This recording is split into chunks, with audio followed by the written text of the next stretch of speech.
Why dismissive avoidance takes so long to reply.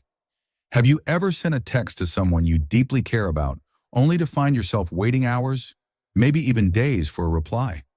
And when it finally comes, it's just a short, unemotional response? If this sounds familiar, there's a good chance the person you're dealing with might have a dismissive avoidant attachment style. Now let's be clear, this doesn't necessarily mean they're playing games or that they don't care. In fact, their delayed responses often have more to do with their emotional wiring than with you. In this video, we're diving deep into the psychology of why dismissive avoidance takes so long to reply, what's happening in their minds during that silence, and how you can respond in a way that doesn't drain your energy or self-worth. So grab a seat and let's uncover the truth behind their long, frustrating pauses. To understand why dismissive avoidance takes so long to reply, you first need to understand how they view relationships. Dismissive avoidants are people who have learned, often from a very young age, that closeness and emotional vulnerability feel unsafe. They might have grown up in environments where their emotions weren't nurtured, or where they were taught to be strong and not depend on anyone. This leads to an adult attachment style where they feel most comfortable when there's a healthy, or sometimes unhealthy, amount of distance between themselves and others. When someone texts them, especially if that message carries emotional weight, it can feel overwhelming. Instead of seeing that message as an opportunity for connection, they might feel it as pressure. And what do avoidants do when they feel pressured? They retreat. Another reason dismissive avoidants take forever to reply is because texting itself can feel like a form of emotional closeness. It's not just about answering a question or acknowledging a message. It's about opening up a tiny door to intimacy. To someone with an avoidant attachment style, that can feel like a threat to their independence. They don't want to feel consumed or smothered, even through something as small as a text. So what happens? They delay. They'll tell themselves they'll answer later when they're ready, but that often turns into hours or even days because their emotional defense system is trying to maintain distance. There's also a psychological power dynamic at play.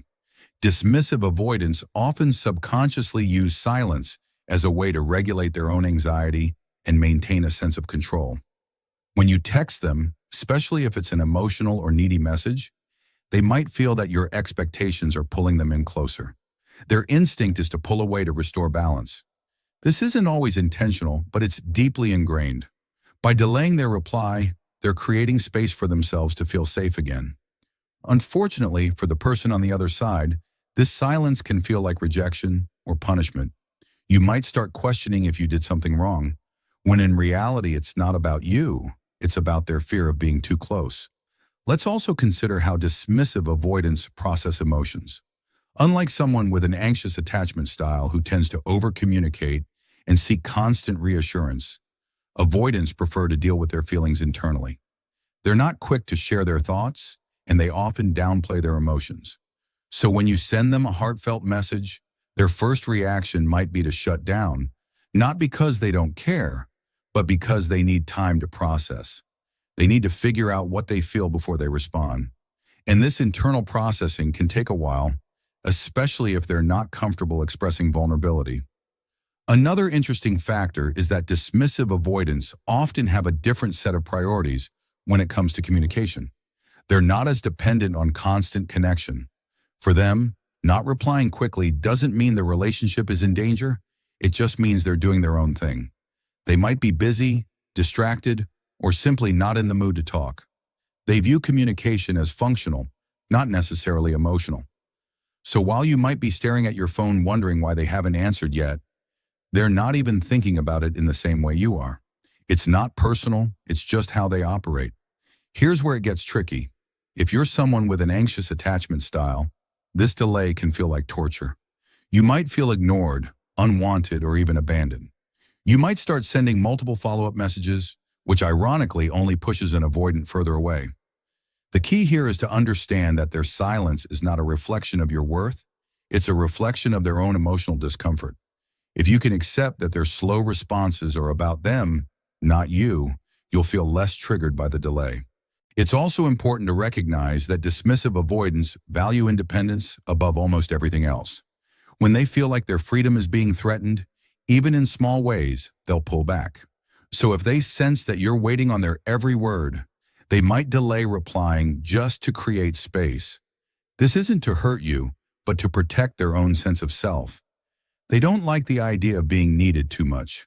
Ironically, the more you respect their space and give them room, the more likely they are to respond faster because they don't feel trapped. So what can you do if you're dealing with someone like this? The first step is to stop taking their delays personally. It's not always about you. The second step is to focus on your own life and energy. If you're constantly waiting for their texts, you're giving away your power. Instead, fill your time with things that make you happy, productive, and fulfilled. When you're not obsessing over their response, you actually become more attractive and less dependent, which naturally draws them in. Avoidants are often more responsive to people who are self-sufficient and don't pressure them for constant contact. Now, I want to share a little secret about avoidants that might surprise you. Even though they take forever to reply, they notice when you stop chasing. If you stop double texting, stop asking why they're not replying, and start living your life, they feel that shift. It makes them curious, and sometimes it makes them step up because they realize they're not the center of your world. It's not about playing games, it's about showing that you respect yourself and your time. In some cases, it's worth asking yourself if this dynamic is truly healthy for you. If someone's communication style constantly leaves you anxious or questioning your worth, it might be time to set boundaries or rethink the relationship. While dismissive avoidants can change and learn to communicate better, it takes self-awareness and effort on their part. You can't force someone to respond the way you want, but you can choose how much of your energy you give to someone who's slow to meet you halfway. Lastly, remember this: texting delays from a dismissive avoidant are not about you being unworthy of attention. They are about the avoidant's fear of emotional closeness and their need to protect themselves. The best thing you can do is to understand the psychology behind it, maintain your self-respect, and not let their silence dictate your self-esteem. When you approach this dynamic from a place of strength and understanding, everything changes. You stop waiting, you stop begging for attention, and you start living on your terms.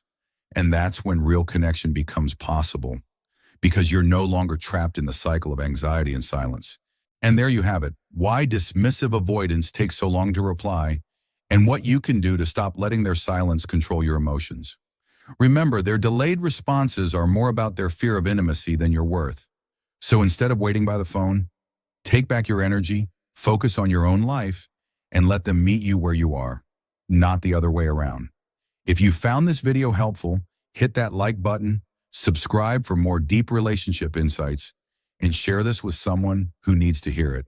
Until next time, keep your power, protect your peace, and I'll see you in the next video.